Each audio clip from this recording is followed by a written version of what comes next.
Hello, everyone.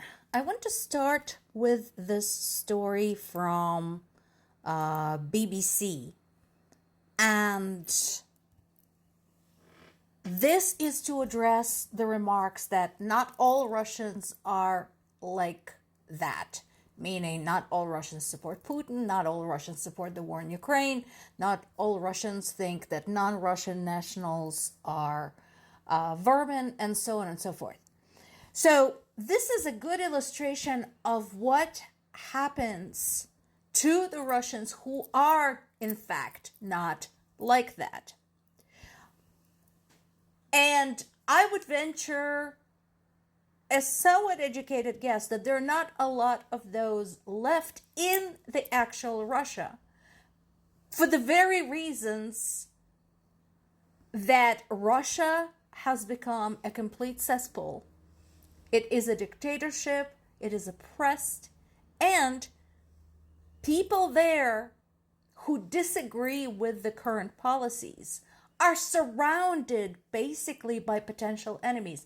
They literally do not know who might turn them in. It could be their child's school teacher, it could be their neighbor, it could be their coworker, it can be literally anybody. And so, this is one of the potential scenarios for people like that. So the couple they're talking about here recognized what was going on in the country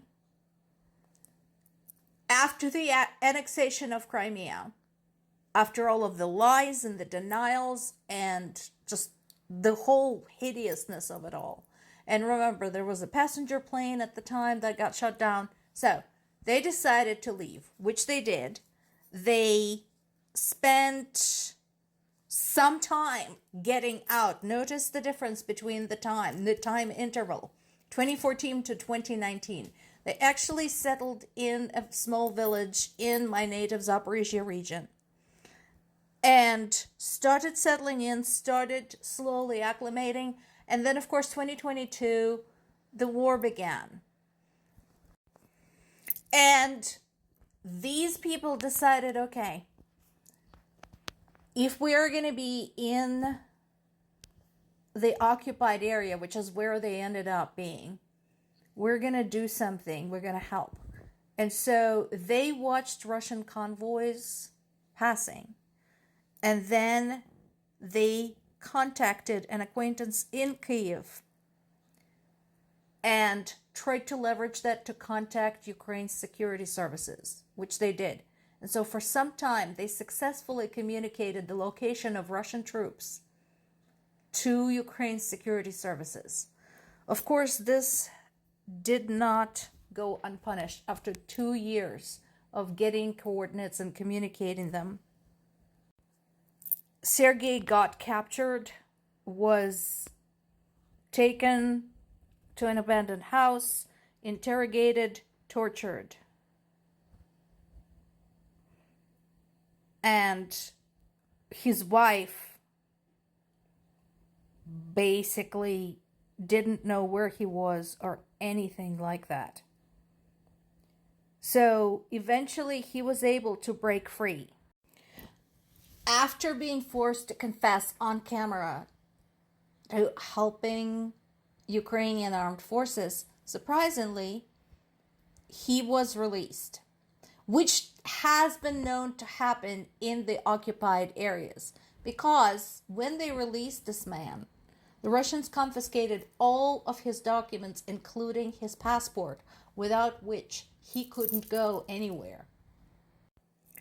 So after many trials and tribulations, after actually having to go back to Russia to get another passport, then try to escape to Belarus, this couple ended up in a shelter for refugees in Lithuania, hoping to get somewhere as far away as they can from Russia, from war. Obviously, it is not safe for them to go back to Russia. They still need to work on their documents. They still need to get that taken care of. And they're not alone. There are lots of people like that. And so pop over, peruse the article. That should answer your question. What happens to Russians who are not like that?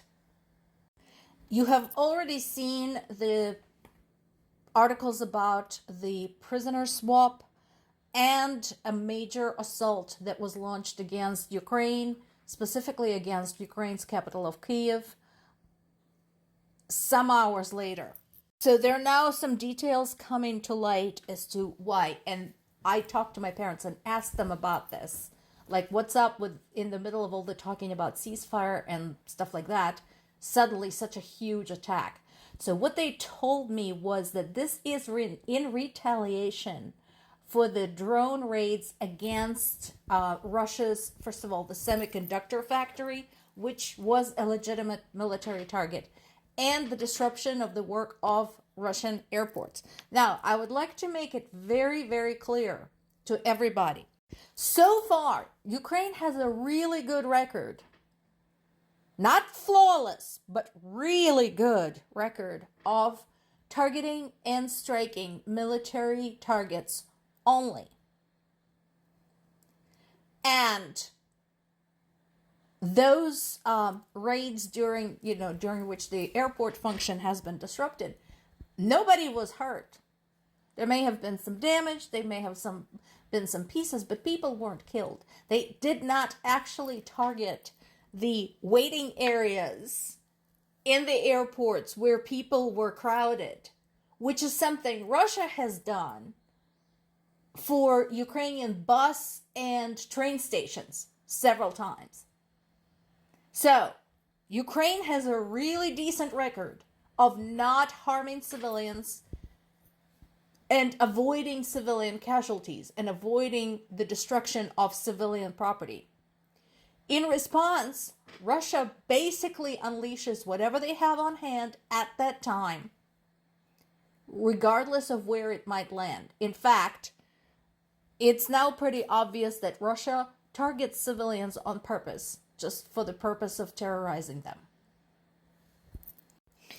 And then, of course, there is this, that Trump said something to the effect, I have no idea what the hell happened to Putin. Macron had remarked on that Trump is finally realizing that Putin has been lying this entire time and more or less playing him like a fiddle. And my answer is, nothing happened to Putin. He has been that way the entire time. The man has been in power for almost a quarter of a century. Look it up. He has always been this way. Nothing has changed. It's your fault for creating this absurd fantasy of Putin being your friend and Putin being a serious head of state and a serious diplomat. That's on you. Putin hasn't changed. Nothing happened to him. He never wanted a ceasefire. He never wanted diplomacy. He is not affected by sanctions, and he doesn't want peace. For the 50th time, Putin wants Ukraine to himself in its entirety without resistance. And any and all discussions, policy decisions, etc., should be based on that assumption. Stop pretending like he's your friend. Putin is Putin's friend. More to come.